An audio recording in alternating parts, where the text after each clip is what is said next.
All right, everybody. JT back with you guys here in the studio again, Studio 104 Live, and it is a throwback big rig Thursday for you today.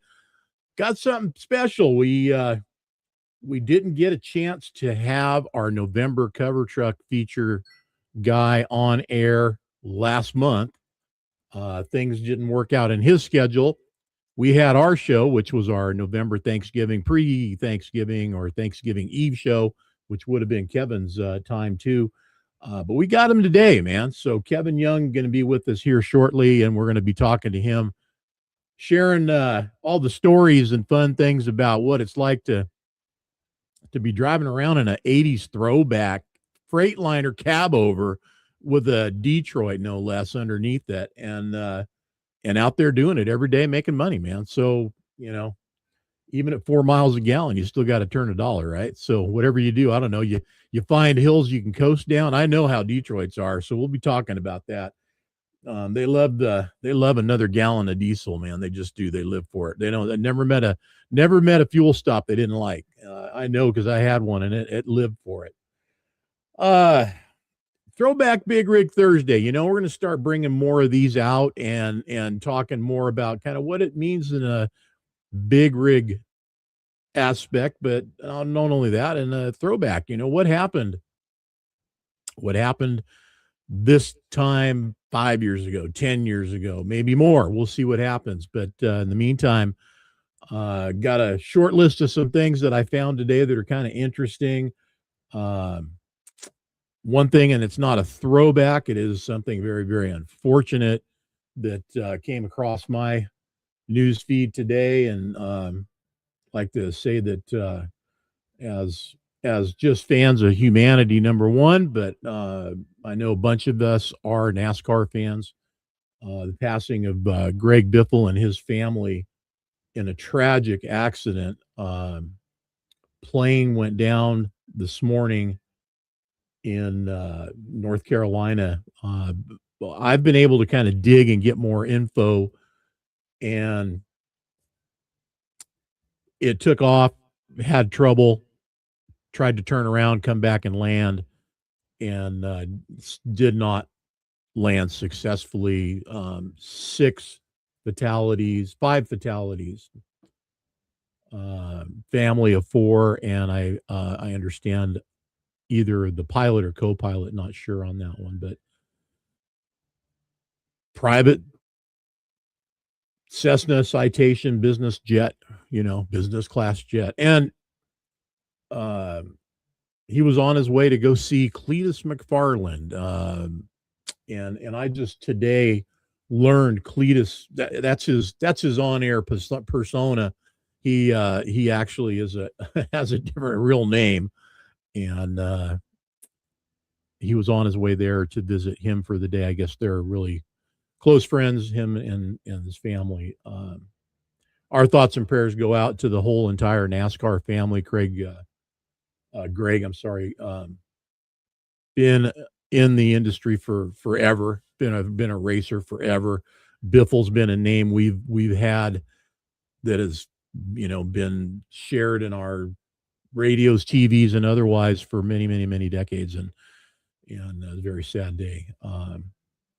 Tragedy all around, and I didn't get really touch on it yesterday, and we had some shows yesterday. We had 2. We had our morning drive that we did, and then we had our afternoon show, the Studio 104 Live weekly update. The other things that have been going on and are in continuous either investigation, Brown University, now MIT, apparently they're saying they've tied, and I didn't even know about this until today, and that was that there was a professor at MIT that was struck down in the hallway of a house or somewhere back there, and this, so they're saying there might be some connection. Just so many tragedies going on right now, and this is the time of year we should be uplifting each other and doing things that help us kind of go through, close this year out, and open a new one. So we're going to start doing that. Not that we haven't already. I think we did a great job with that yesterday with Ingrid Brown on the show on the weekly update. What a great spirit she has, and enjoyable to listen to and share a conversation with.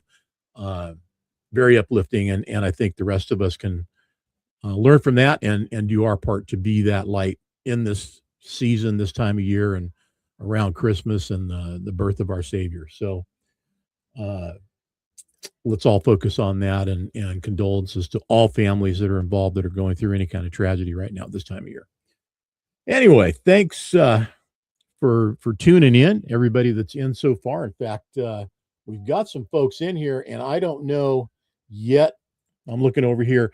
If you do not comment, I won't see that you're in the show. So just give me a shout and let me know you're there, and I can give you one back. Kind of how it works. It's the way that the system is set up, and your comments will go out on the screen and the live feed. So love to share that with everybody. This is a bonus for our advertisers, and that would be Evans Detailing and Polishing, Time to Shine, and of course Pittsburgh Power and their Max Mileage fuel additive product. They sponsor our monthly cover truck feature, and we did have them on board again yesterday as well. Now we have them on board again today, and we did let them sponsor that show last month, so it's a bonus for them too, and a bonus for you. So we get to bring in our cover guy here and get that covered. Now, some of the other things, the more kind of interesting, fun things that I did find in history, and this is perfect for the season. 1946, man, we're going to jump back a little bit. Frank Capra's It's a Wonderful Life premiered in 1946 on this date. And I mean, who hasn't seen that movie? And I think better the question is like, how many times have you seen it? That's been around a while. Some other stuff that's gone on. Remember the Scream movies? Premiered on this date in 1996. Wes Craven classics. What else happened around here? Yeah, there's a lot of politics, man. There's a lot of I'm going to get some fun stuff for us that I can look up. And I did check out a lot of different resources out there. One, I did a search to see what had happened in trucking on this day, and the response back from AI was absolutely nothing. So, okay. I'm sure something happened somewhere, but I don't know what it is. 1971, Stanley Kubrick's Clockwork Orange. Classic sci-fi, man. Titanic, a bunch of different movie releases. This is that time of year for that kind of stuff. Movies are big around the holidays. I love this one, man. Guitarist, songwriter Keith Richards, born in 1943. I saw a great picture today, man. It was a picture of Keith Richards and Willie Nelson, and they were walking up the side of a pyramid with a block. And the caption was something like Keith helping Willie out, back in the day. And they're building the pyramids, man. These guys, listen, they're not going to be around forever, but the fact that they're still here, it's a pretty amazing thing. And probably more on Keith's side than Willie. I mean, the things that Keith Richards has done in his lifetime, no doubt. What other kind of fun stuff was on here that I found? I think that's about it, man. But we'll get some better stuff on here and more interesting and trucker related stuff that we can share and talk about. We'll get it on. We'll get it going. Let's talk about this truck now. I love the fact that the name of the article, and thanks, Dan, Smiles Per Gallon is it's a good way to go with it.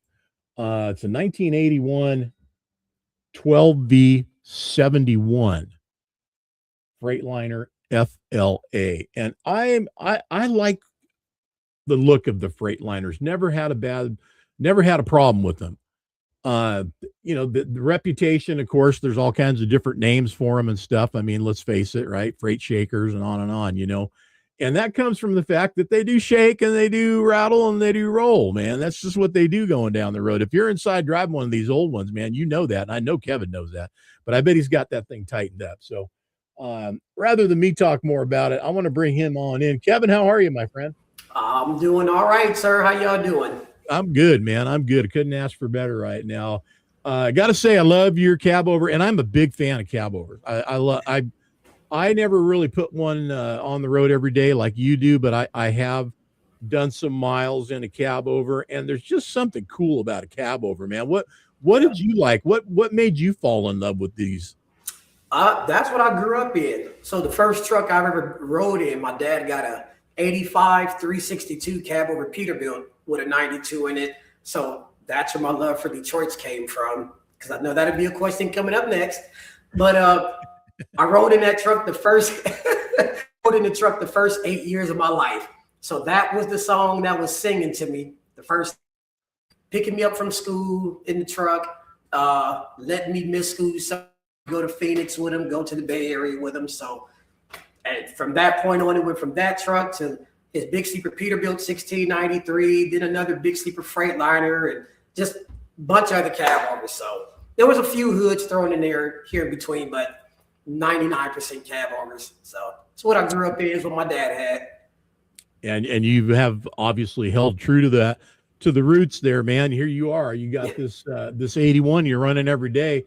And there's a Yeah. great story about this truck. So if you haven't read it yet, guys, get out there, get on the website 104magazine.com, or get your copy of your magazine, and check out what all happened with this truck. And it's another out of California, right? Yes, sir. Yep. Yes. Out of the high desert, out of Phelan. So another California save. Our current cover trucker for December, same thing as Kenworth 900A model. That's another California save.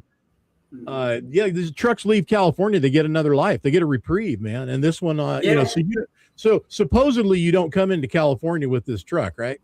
Man, all the time.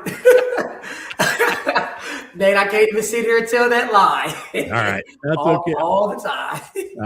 All right, that's okay, man. You know what? I always thought of it, whatever you got to do to turn a dollar and make some money, man. You know, you go where you got to go, right? Got to do what you got to do. When money calls, I run. Yeah. Cab overs and FLCs. Dan, our editor, I don't know if you read that down there, but Dan's apologizing for not being able to make it. He's got to work to get the next issue for January out, and that's what he's working on. But Dan is a huge Freightliner fan. He loves those trucks, and you know what? I no hate, I got no hate for them. I've always thought they were cool looking, and honestly, there's the old Freightliner, FLCs, Max Superliners, those trucks, you know, they had a cool look to them, man. I dug them, and I owned mine, was a Mac Superliner. That was my thing. But you know, you go where you go. Finally, I ended up in a Peterbilt. Jeff Botello in the show. Hey, Jeff, what's going on? Where are you at now, and what's it looking like for you out there? What's happening in your world?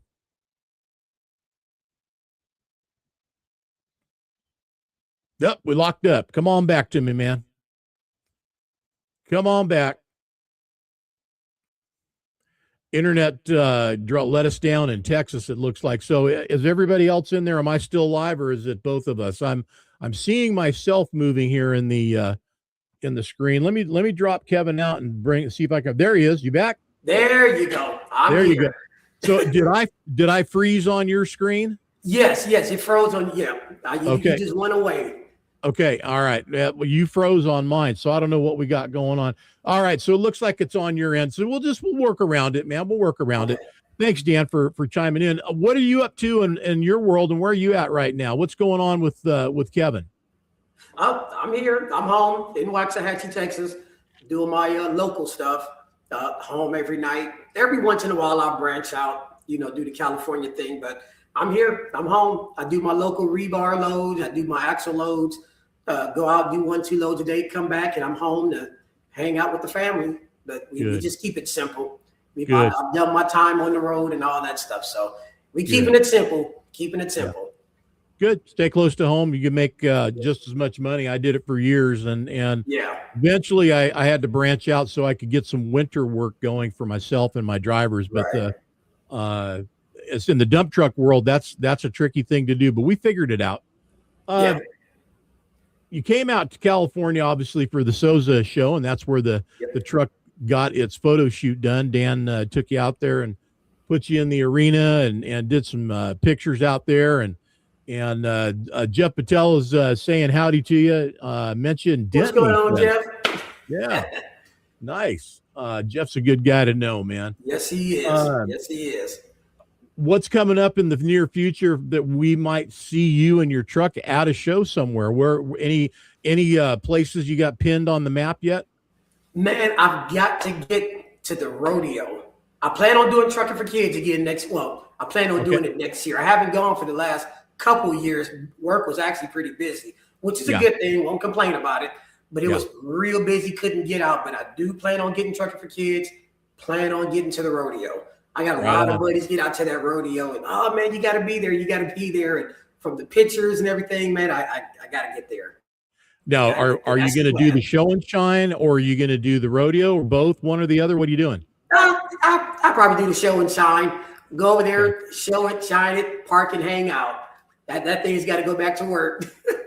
Well, I don't know, man. You know, you might want to get in on at least one event so you can put yourself up on that half mile. And yeah.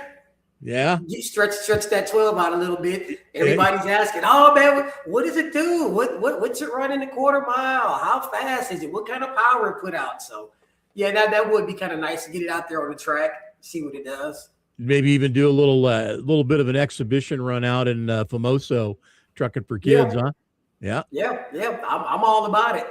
I mean, this might be a big, big call out, and I don't know that he'd do it or not, but Big Ed, 12 to 12 up on Famoso on the quarter mile. What do you think, Big Ed? You know what I'm talking about. I know exactly what you're talking about. A kid is going to stay in the kid's place. Man, my 12 runs good. I'm not. It's no slouch. It's definitely no slouch. It's got some updated turbos, got some hot injectors. That's another reason why for the 3.5 miles, 4 miles to the gallon. But no, I'm nowhere near Big Ed. He holds the candle. Yeah, that's a beautiful truck, brother. I mean, different build out and deal altogether, but still, a couple of big 12s out there side by side would be fun just to see him and hear him do it. Yeah, that would be cool. I'd be honored just to be on the track with him. Yeah, right on. Dan says open deck backing, baby. So maybe that's your calling for it. I can back up, but my buddy Chris Gary, I think he's got that one sold up. I saw a couple of videos. Yeah, I saw his video out there. He was looking pretty good. There was a bunch of fun to be had out there this year in those events, man. There really was. Let's bring your truck on aboard here and share that with everybody. Some great shots. This is at the Stanislaus County Fairgrounds where the photo shoot took place on a sunnier day than is anywhere near happening out here right now.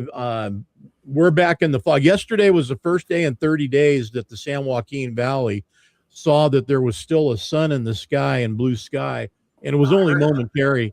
It's back to fog. In fact, last night it was thicker fog than it's been the whole 30 days. It was down on the ground. So we're not seeing any of that great looking blue stuff right now. But man, look forward to seeing some of it soon. And obviously, you guys, checking these photos out, man. This is the answer to every reader that ever puts a comment into our social media that says, oh, you guys are all just doing, trailer princesses and show truck, whatever. You know what, man? No. They'll work a truck right here, buddy. Oh, yeah. She's got plenty flaws. That's a working truck, man. It's a working truck. I love the twin sticks too, by the way, man. You're in the whole thing here. You got the twin sticks, you got the Detroit, the cab over. You've got like every, every deal that everybody objects to kind of thing going on here, man, just to mess with folks, right? When I built this truck, I was looking for the wow factor. A lot of guys, especially a lot of friends, they ask me, what was in mind, when you built. So to go back a little bit, and you guys saw it in the story, when my dad sold his Big Sleeper Freightliner back in 03, the original 308. I wanted that truck back. Wanted it. So I ended up finding this truck, saying I'm going to recreate it one day. It didn't have the sticks. It didn't have the Detroit, but the outside was very similar, minus the keep on truck and paint sting. But I figured I had that truck back and wanted to take it to another level. So what I mean by the wow factor, I wanted somebody to see it and say, wow, look at that Big Sleeper Freightliner. Oh, wow, it's stretched out. Oh, wow, it's got sticks. Wow, it's got a Detroit. Wow, it's got twin turbos.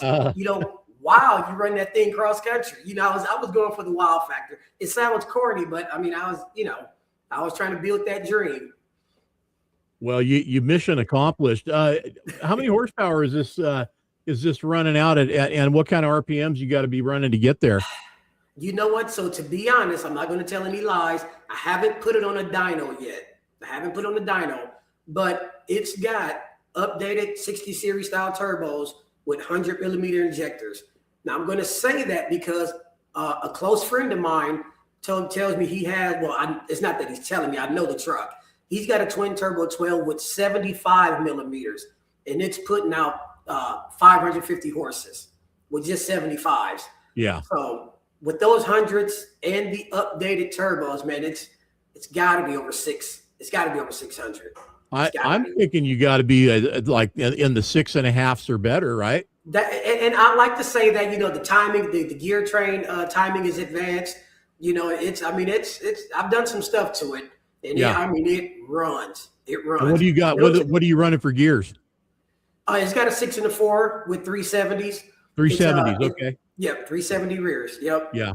So in 6 and 4, it'll do about 83, 84. So the truck will turn 2,800 RPMs. I don't run it that high whatsoever. If I cruise down the road, 1850, 1900, you can't lug them.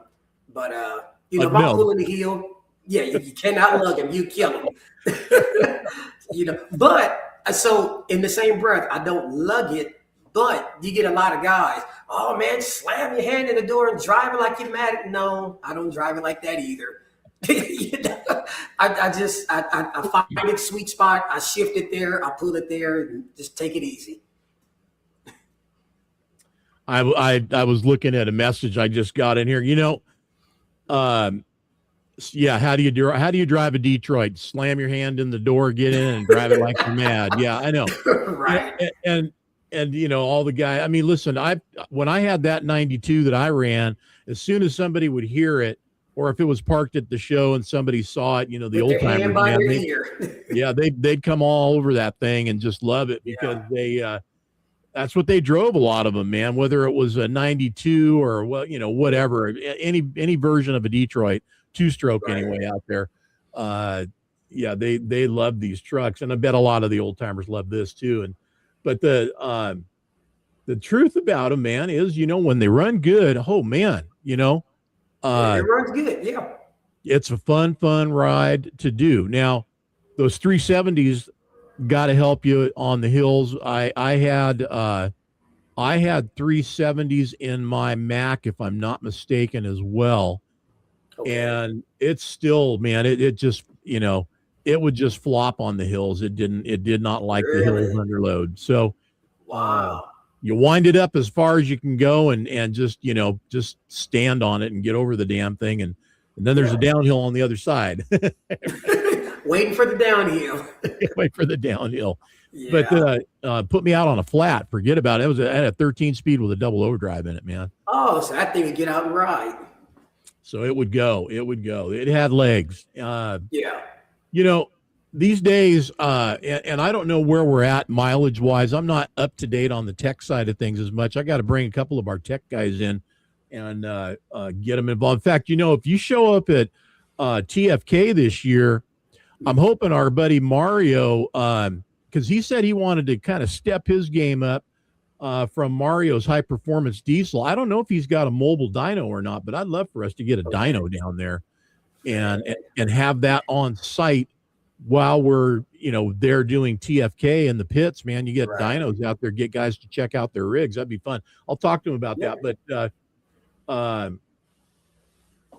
the mileage thing, I think the best anybody's getting out there, and I bet they're bragging when they say it, maybe 7.5 on a, Yeah, a fully tuned electronic modern motor, seven and a right. half miles a gallon, man. You think that's reasonable? You know, see, I haven't, I've driven new trucks, but I haven't driven them enough. You know what I mean? To say, yeah, that's true or no, that's not. But in my mind, I was thinking, fully loaded, 48,000, fighting the wind or no wind, but fully loaded, especially out on the West Coast. I mean, I think 6 miles to the gallon max, Yeah.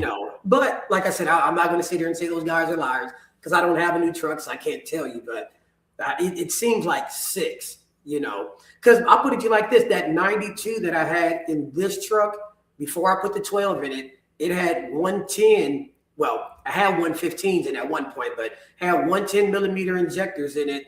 It was hot and loaded. I can get 5 miles to the gallon, loaded for an old 5? two-stroke Detroit, Yeah. 5 all day long.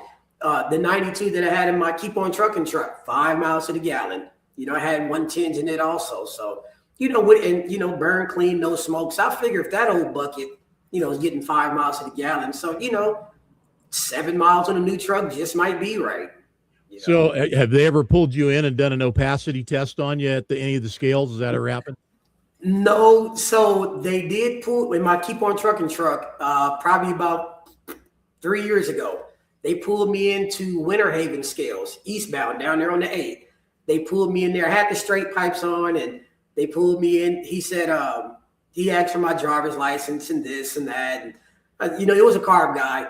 And I told him, I said, sir, you're wasting your time. You might as well just give me the ticket, do whatever you're going to do, and send me on. Because this truck ain't compliant. We're just wasting our time. So anyways, I tell you, long story short, he said, well, I tell you what, I'm going to just get out of here and don't come back. Don't come back. If you come back, we're gonna stick it to you. So he actually gave me a break. Yeah, he gave me a break. Well, that was nice of him to do that. It was. I got pulled in Livermore, and they did an opacity test on me there, and I had to get into the shop directly after that and see if there was anything they could do to get me under 40%, I think it was, or something. But anyway, that was I learned a lot. I remember our conversation before the show. We were talking. I learned a lot on that truck about what I need to do to run and operate in a way that takes eyes off in the negative light and gives me something, that they look at and go, oh, you know what? I appreciate that. And they give me a break. And I did. I learned a lot about that, especially in that damn Detroit, man. Yeah. I've gotten a lot of breaks, and believe it or not, again, not trying to sound like, the typical guy, but keeping the truck clean and it being different makes a difference. It makes a big difference. I remember in this yellow truck going through Price, Utah, out there on US 6, and I had the straights on there. I had the 92 in it at the time, and I'm pulling the hill, and as soon as I get to the top of the hill, was a state trooper off to the side, and he immediately pulled out, lit me up, pulled over, and asked for all my stuff. He said he's going to do a level 1. I said, oh, okay, no problem. So long story short, he went under there, did the level 1, came out. He goes, what year did you say this truck was again?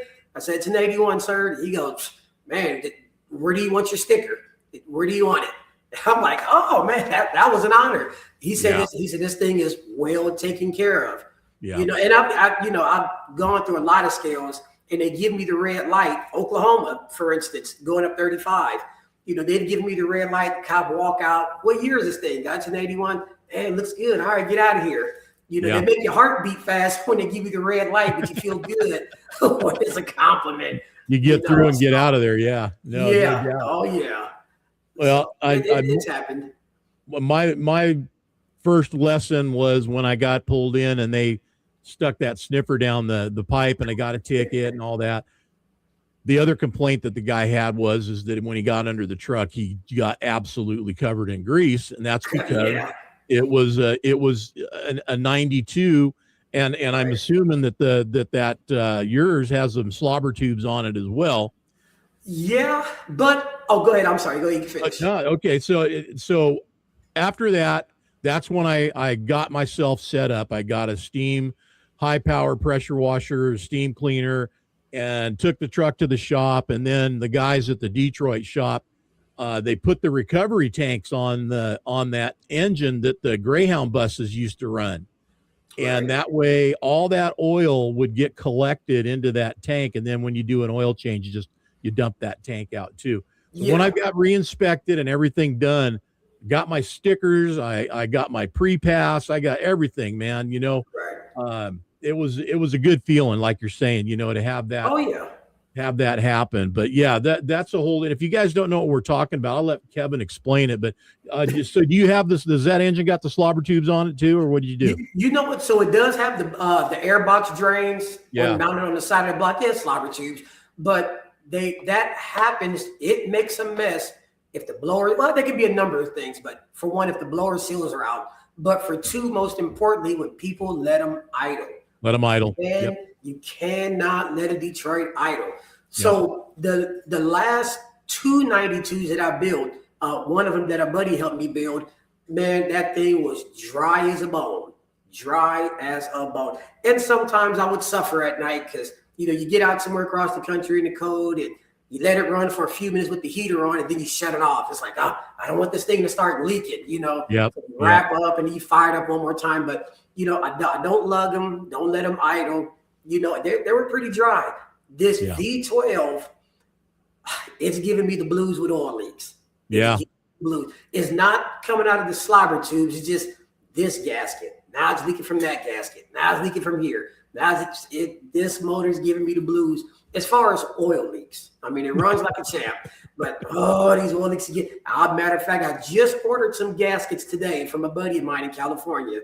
They'll be here probably Monday, and over the Christmas break, I'll be pulling the trans and flywheel housing off and doing the plate gasket, flywheel housing gasket, rear main seal, putting all that crap back together. So, you know, it's not stopping the truck from running, but I can't stand a messy truck.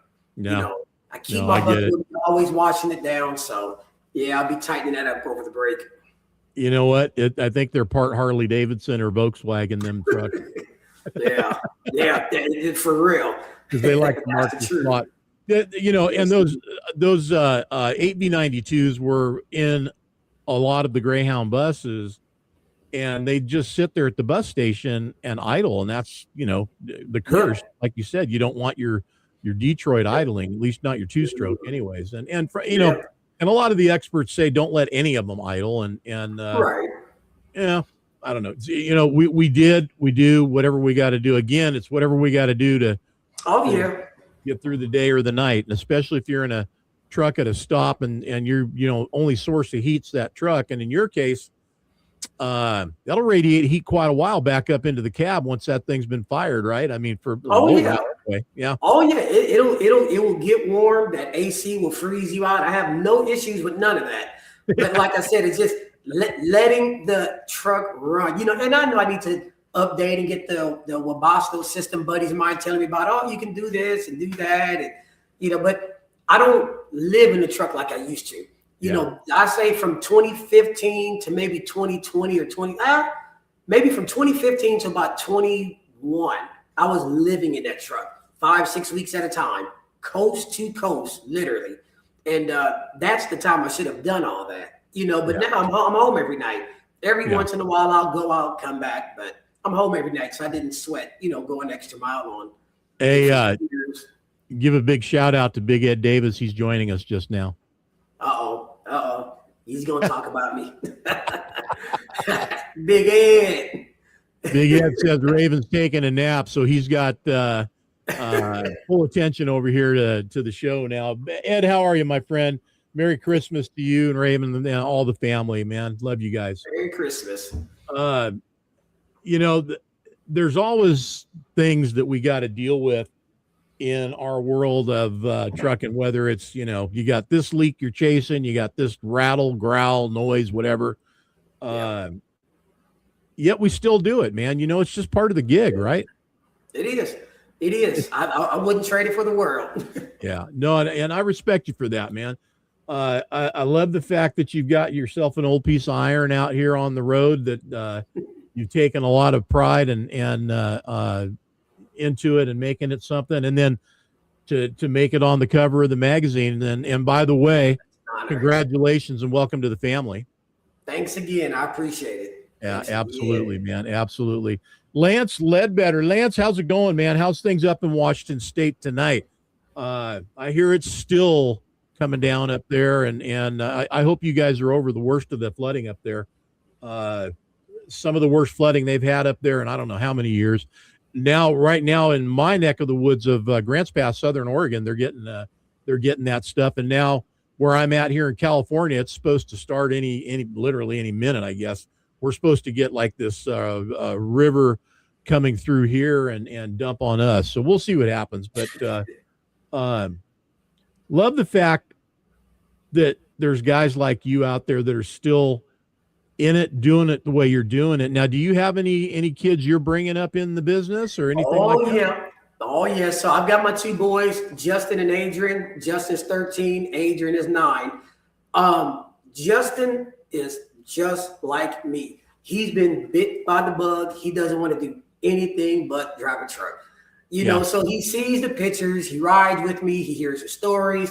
He talks to my father, his grandfather. You know, so he's stuck. He's hooked. He go to my dad's yard. He go to my yard, see the old stuff.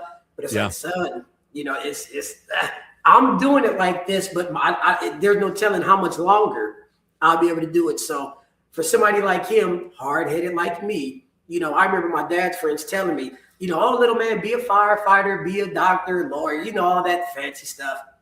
Nah, I want to drive a truck. Reminds me of a country song, Mamas Don't Let Your Babies Grow Up. Anyway, Dan's shouting you out to you there, Ed. I got to put that one up, man.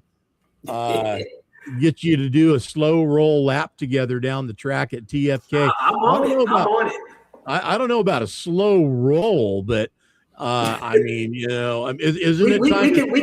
We can slow roll in 1 at 2100 RPM. That way they can enjoy the sound.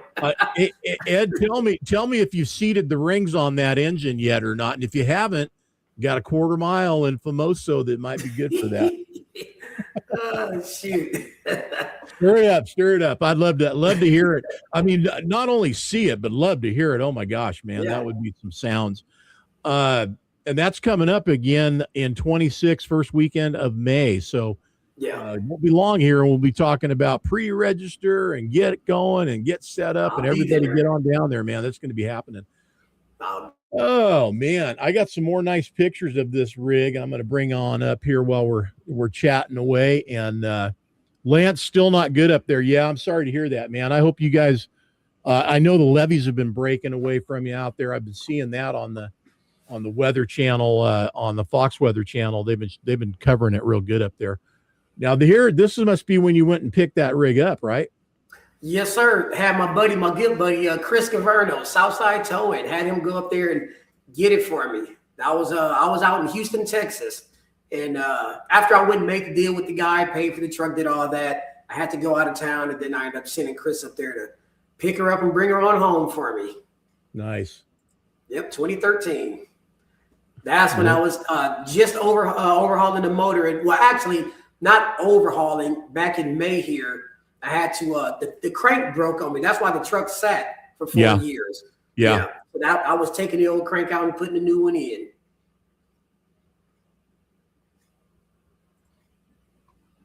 That's a lot to get into, man. Yeah. That's a lot. Yeah. Now, how is it to get parts for these? Are you still able to find everything easy? It is not that bad. So I have a number of parts. I've run Detroit since I've started trucking. So I've got a ton of parts, a lot of hard parts, gaskets, overhaul kits, all that stuff. Believe it or not, it's still plentiful. You can still get it.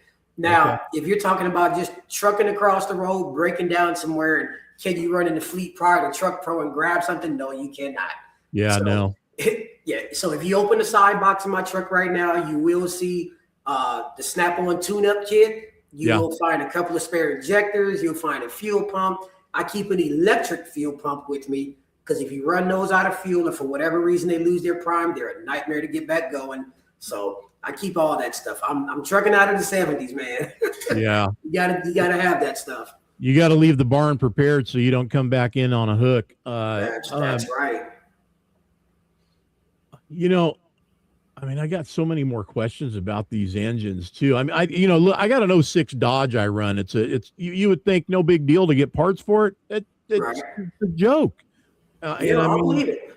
it's just stupid how hard it is to get parts anymore now. And Yeah. that's a '06 pickup truck, 3,500 1 ton, man. Should be like Yeah. everyday, stuff, and it's just not anymore. Oh yeah. It's not. They're not making it easy on us, the guys that want to run old iron, to keep them Right. running. Yeah. And Yeah. and Now when I say I can still find parts fairly easy, but just as well as the next man, when you're into something, you tend to follow a certain crowd and you kind of have a lead on certain stuff. yeah, You know what I mean? So if you're part of a club, for instance, they'll always this person knows that person who knows that person. So it's a little easier to find stuff. You yeah. know? So that I love, what I love too, man. Back in the day when I was running, there was some guys running, 10-wheelers, transfers, whatever, dump trucks. And some of them, the truck itself, it just wasn't much to look at, but damn, did it have nice wheels on it. Man, I can tell you all about that. I can tell you all about, growing up in Southern Cal, in Compton, and really Compton has nothing to do with it, but growing up in Southern Cal, Yeah. hauling out of the harbor, Yeah. growing up with my father, hauling out the docks, you see Yeah. container haulers, steel haulers, whatever. A lot of those guys down there could not afford a new truck. We're talking about, prior to the clean air era. Right. A lot of those guys wasn't having new trucks. They couldn't get a paint job. So you're talking about a truck with faded paint, primer fenders, dented fuel tank with them wheels. Yeah. The wheels are polished, tires are Armor All. Hey, you never have a truck that ain't cool if it's got shiny wheels on it. It's cool. And I'll tell you something, man.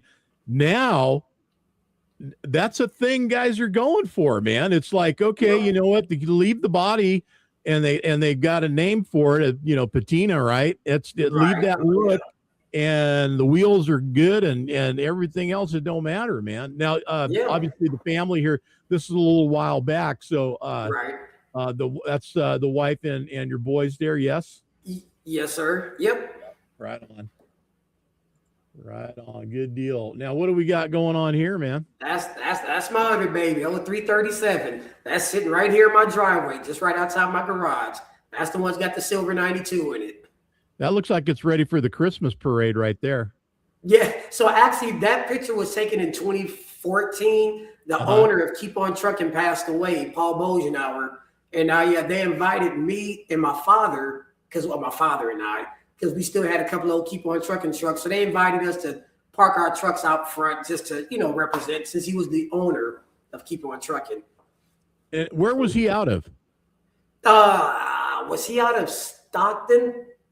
He was originally from Los Angeles, because when they started in Wilmington. And then, later in the years, he ended up moving up north, if I'm not mistaken. Yeah. I think you're right. Here we go. Dan chiming in. Dan, I hope we're not taking away from production, buddy, but he says when he shot the dual truck all those years ago, the owner at that time thought the wheels were too shiny, so he threw dirt on them. Not too shiny. Oh, man. Oh, my gosh, dude. That's hilarious. Oh, man. I remember seeing Keep On Trucking on the doors in Stockton back in the day, and because I lived in the Valley for 15 years there in Manteca, and then 5 years before that up in Lodi. So I was in the Valley for about 20 years. And I remember seeing that, and I thought to myself, man, that was the smartest thing anybody ever did. Now back then, not that we had the vision to know that, he should have locked that URL up for a website, man. It'd be worth who knows how much nowadays, right? Yeah.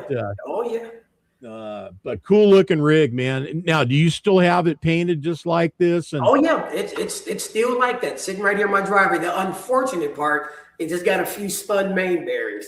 So that'll be the next project. Yeah, we'll be getting to that again. But it's still sitting here looking like it's not polished right now, but it's still all together. Does it still have Keep On Trucking logo on the door? Absolutely. Oh, that's awesome. And that's original paint from '85, back when they were using Imron. and that thing still buffs out today. Still buffs like a new paint job. Yes, God, sir. keep that one just the way it is then. That's awesome. Absolutely. Way to go. Right on. Well, listen, man, we're running up on the top of the hour. We're pretty close to it. Dan says he's going to get back to work. So Merry Christmas, cab over Canada. Appreciate you being able to make it with us today, man. Thank you for having me, man. I appreciate it. Absolutely. And I look forward to getting to see you in Famoso, Bakersfield, California, there for Trucking for Kids. You and your family, Merry Christmas to you. And again, congrats and welcome to the 10-4 family. Thanks a million, sir. I appreciate you. Merry Christmas. Merry Christmas, man. Kevin, take care. We'll love to have you back anytime, brother. Take care. Okay. Sounds good. Take it easy. All right. All right, everybody. Kevin Young there from Texas and sharing his story and fun and work, man. It takes all of that. And what was the saying, if you love your work, you'll never work a day in your life, and there's truth to be said about that, because if you enjoy what you're doing, I love what I do. And I loved what I did when I was trucking, man, all of it. It was, hey, listen, it's challenging, but loved it. And I can see Kevin likes it, loves it, and lives it every day. And he's got some great trucks out there. So you guys be sure and give him a shout out on the radio. Hopefully he's got a C. Give me a thumbs up if you got a CB in that rig, Kevin. Give me a thumbs up. Yeah, he does. There you go. Right on. Right on. So give him a shout out. And hopefully he's been getting a lot of those while he's been out on the road since he got on the cover, and he's nodding his head that he has. And that's always a fun thing too. So nothing like the bragging rights, man. It's like winning the race that, might not have the big money behind it, but it's sure got a lot of bragging rights to it. So there's only 12 covers per year, one per month. And that's a very sacred piece of real estate. So that truck will be on there and it'll be there forever, never to be taken away or taken down. So, all right, everybody, listen, thanks for jumping in and checking us out on a Throwback Big Rig Thursday. Appreciate it. I am going to wander off and go take care of some more stuff. You guys have any guests you'd like to see on any of the shows? The Morning Drive, Wednesdays at 9 a.m. Studio 10-4 Live, 5 p.m. Wednesdays. These are Pacific Standard Times. Thursday's a little more free-flowing. I don't know how yet on time what we're going to do there, but you know what? We'll try and do more of these for you guys and bring in some more of the fun facts and history and what might have happened, or make up some of our own stories to tell you anyways that it might have happened, but nobody's there to really tell us about it. We'll see what we can come up with. But check out Testa and Carpenter, The Morning Drive, 9 a.m. on Wednesdays. Till maybe tomorrow for a drive-by, which we can very likely do, give you a little bit of what's happened this week and what's coming up in the week ahead. Maybe check us out then. Next Wednesday, Christmas Eve, we will be live at this point, still planning on it. Not sure what we're going to have for you yet, but I'm going to get that worked out. I've got some things in the works. We're waiting for some callbacks on that. We'll see what happens.